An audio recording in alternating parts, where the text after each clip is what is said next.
নমস্কার আপনাদেরকে আজ আবার একটা ভিডিও নিয়ে হাজির। তবে সত্যি কথা বলতে গেলে এখন যে পরিস্থিতি চলছে, সীমান্তে যে উত্তেজনা, ভারত-পাক উত্তেজনা চলছে, যে সংঘর্ষ এবং প্রায় মানে যুদ্ধ বললে কোনো অত্যুক্তি হয় না। যে যুদ্ধ চলছে, সেই সময় দাঁড়িয়ে সত্যি করে নতুন কোনো ভিডিও দিতে ভালো লাগছে না বা দেওয়া হচ্ছেও না। এত ওই দিককার খবর নিয়ে আ কাজ করতে হচ্ছে বা খবরে থাকতে হচ্ছে।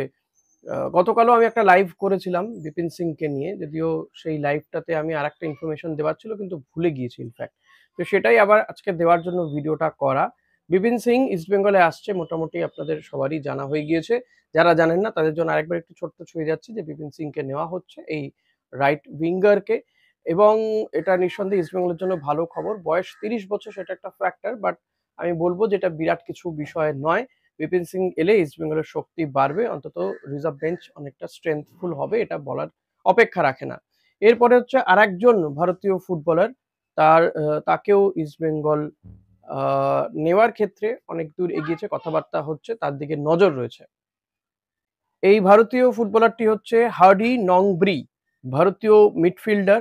আ লাজং এফসিতে খেলছে এই মুহূর্তে এবং লাজংয়ের সঙ্গে এবছরই তার চুক্তি শেষ এবং এই মাসের শেষে তার চুক্তি শেষ হয়ে যাচ্ছে লাজং এফসির সঙ্গে।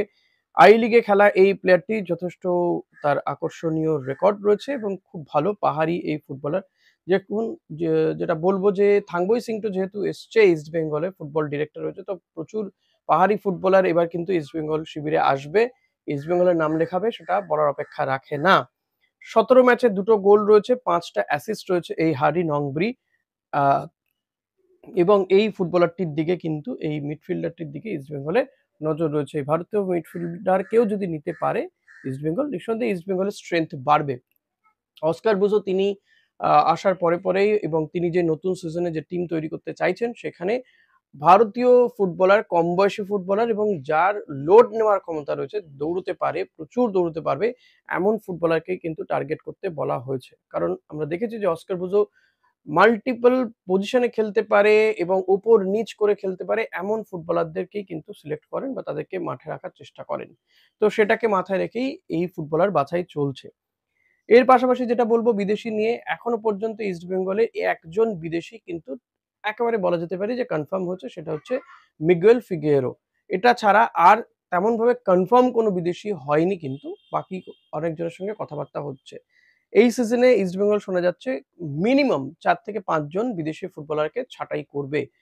একান্ত যদি রেখে দিতে হয় মাদি তালাল আর দিয়ামান্তাকোসকে রেখে দিতে হবে। কিন্তু এই ৬ জনকেই কিন্তু ইস্ট বেঙ্গল কোচ অস্কার বুজো তিনি চান যে পুরোটাই বদলে ফেলতে, পুরো নতুন সেটআপ নিয়ে তিনি কাজ করতে চান এবং তার পছন্দের ফুটবলারদের নিয়েই তিনি কাজ করতে চান। যেহেতু মাদি তালাল বা দিয়ামান্তাকোসদের সঙ্গে লং টার্ম চুক্তি রয়েছে, প্রচুর টাকার চুক্তি রয়েছে, তাই ইস্ট বেঙ্গল যদি তাদেরকে ছেড়েও দিতে চায়, প্রচুর টাকা দিতে হবে। যেটা ইতিমধ্যেই এরা কিন্তু চেয়ে বসেছে যে তাদের অগ্রিম সেলারি দিয়ে দিতে হবে। কিন্তু এই দিয়ামান্তাকোসকে নিয়ে ইস্ট বেঙ্গলের সামনে একটা ভালো সুযোগ এসছে। আমি জানি না এটা ইস্ট বেঙ্গলের জন্য ভালো কি মন্দ। একেকজনের একেক রকম মতামত থাকবে। আপনারা সেই মতামতটা অতি অবশ্যই দেবেন, কমেন্ট করবেন যে এইটা যদি হয়, বাস্তবায়িত হয় আ তাহলে সেটা ভালো হবে নাকি মন্দ হবে? দিয়ামান্তাকোস তিনিও ক্ষুব্ধ। তিনিও বলছেন যে তিনি ইস্ট বেঙ্গলের এই মাঝমাঠ থেকে বলুন বা তেমন পাস পান না তাই তিনি গোল করতে পারেননি। এই সিজনটা তার খরা গিয়েছে। গতবারের গোল্ডেন বুট উইনার। তো আগামী সিজনে যাতে এমনটা না হয় তাই অস্কার চাইছিলেন এই দিয়ামান্তাকোসকে দল থেকে বাদ দিতে। কিন্তু ক্লাব কর্তৃপক্ষ বা ক্লাব ম্যানেজমেন্ট তাকে রেখে দিতে বাধ্য। কিন্তু এর মধ্যে যেটা সুযোগ চলে এসছে দিয়ামান্তাকোসকে নিয়ে সেটা হচ্ছে একটি বিদেশি ক্লাব তারা দিয়ামান্তাকোসকে নেওয়ার ব্যাপারে আগ্রহ প্রকাশ করেছে। শোনা যাচ্ছে সুইডিশ একটি ক্লাব তারা বা সুইডেনের একটি ক্লাব তারা এই আ দিমিকে নিতে চান। দিমিত্রিয়স দিয়ামান্তাকোসকে নিতে চান। আর এক্ষেত্রে যেহেতু তার ইস্টবেঙ্গলের সঙ্গে চুক্তি আছে, তাই দিয়ামান্তাকোসকে নিতে হলে এই ক্লাবটিকেও কিন্তু ইস্টবেঙ্গলকে প্রচুর টাকা দিতে হবে। ট্রান্সফার মানি দিতে হবে, ট্রান্সফার ফি দিতে হবে। তো সেটা ইস্টবেঙ্গল যদি পায় তো ভালো। আর যদি নাও পায় তাহলে কি করবে?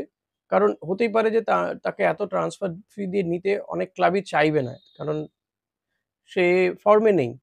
তো এমন প্লেয়ারকে কে নিতে চাইবে? কোনো আইএসএল ক্লাব তো ইন্টারেস্ট শো করেনি। এখন ডিমির মধ্যে প্রচুর সম্ভাবনা রয়েছে। তো সেটা দেখেই হয়তো নিতে চাইছে বা তার আগের রেকর্ড দেখে হয়তো কেউ নিতে চাইছে। এখন তার এজেন্টের সঙ্গে ইস্টবেঙ্গল কর্তৃপক্ষ যদি কোনো একটা আন্ডারস্ট্যান্ডিং এ চলে যায় যে দিমিকে তারা ছেড়ে দেবে, কোনো টাকা তারা যেমন নেবে না, দিমিকেও কোনো টাকা তারা দেবেন না। এই অর্থাৎ মানে কি বলবো, পুরো এমন একটা পজিশনে যাওয়া যাতে দিমিও কিছু পেল না, ইস্টবেঙ্গলও কিছু পেল না।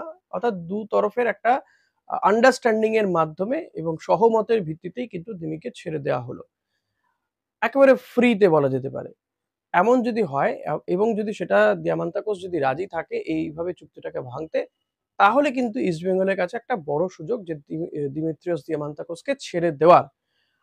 আর যদি দেখা যায় যে না, ওই ক্লাবটি দিমিকে ট্রান্সফার ফি দিয়েই নিতে চায়, তাহলে তো ইস্টবেঙ্গলের জন্য উম বিরাট খবর, ভালো খবর, সুখবর তো বলবোই। কারণ তাতে ইস্টবেঙ্গল কিছু টাকাও পেয়ে যাবে, অন্য প্লেয়ারের পেছনে খরচাও করতে পারবে। আর যদি তাও না হয়, তো অস্কার আমার মনে হয় চাইবেন যে এটাকে মানে উইন-উইন পজিশনে ছেড়ে দিতে। অর্থাৎ কোনো কিছু পেলাম না, আমিও পেলাম না, আমিও দিলাম না, এরকম জায়গায় তাকে ছেড়ে দিতে। সেটা কতটা ভালো সিদ্ধান্ত হবে বলে আপনাদের মনে হয়? যে এই দিমিকে যদি এভাবে ছেড়ে দেওয়া হয়, তাহলে কি হবে? আ ইস্টবেঙ্গল কি বড় ক্ষতি হয়ে যাবে দিমিত্রিয়স দিয়ামান্তাকোসকে ছেড়ে দেওয়াটা? নাকি রাইট ডিসিশন হবে?